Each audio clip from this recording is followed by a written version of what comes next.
ایک مرتبہ خانخواہ تھانہ بھون میں حکیم الامت مجدد ملت مولانا اشرف علی صاحب تھانوی رحمۃ اللہ علیہ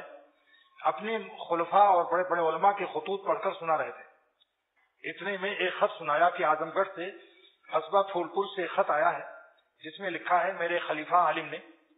کہ جب میں دنیا کی زمین پر چلتا ہوں تو ہمیں ایسا لگتا ہے کہ میں آخرت کی زمین پر چل رہا ہوں،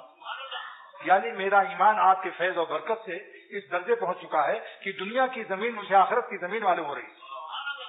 اور میں نے ان بزرگ کو 10 سال دیکھا ہے، خاص پھول پور میں 3 سال یہاں 4 سال مدرسے میں، تو کتنا ہو گیا 17 سال، لیکن 10 سال رات و دن ساتھ رہا۔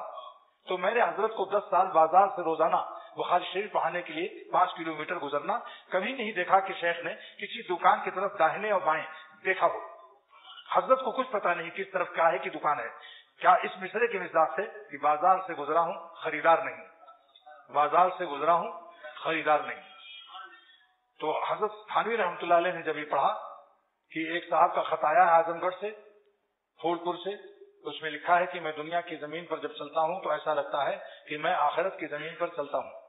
تو حضرت نے فرمایا کہ ایسا ایمان کہ جس کے لیے دنیا کی زمین آخرت کی زمین بن جائے، ایسا ایمان صدیقین کا ہوتا ہے۔ یہ شخص جس کا خط ہے اس زمانے کا صدیق ہے۔ اس کے بعد جب حضرت کو اچانک اٹھ کے جانا ہوا کسی کام سے تو خطوط کو سمیٹ نہیں سکے، اچانک جلدی سے اٹھ گئے، تو سلطان پور ضلع کے ایک صاحب جن کا نام حاجی عبد الواحد مرحوم ہے، انتقال ہو چکا، انہوں نے اس خط کو دیکھ لیا کہ ذرا میں کم سے کم صدیق کا خط تو دیکھ لوں جو اس زمانے کا صدیق ہے، جس کی ولایت اور اللہ کی دوستی اتنی قوی ہے کہ صدیقین کے درجے میں ہے، نبیین کے بعد صدیقین کا درجہ ہے۔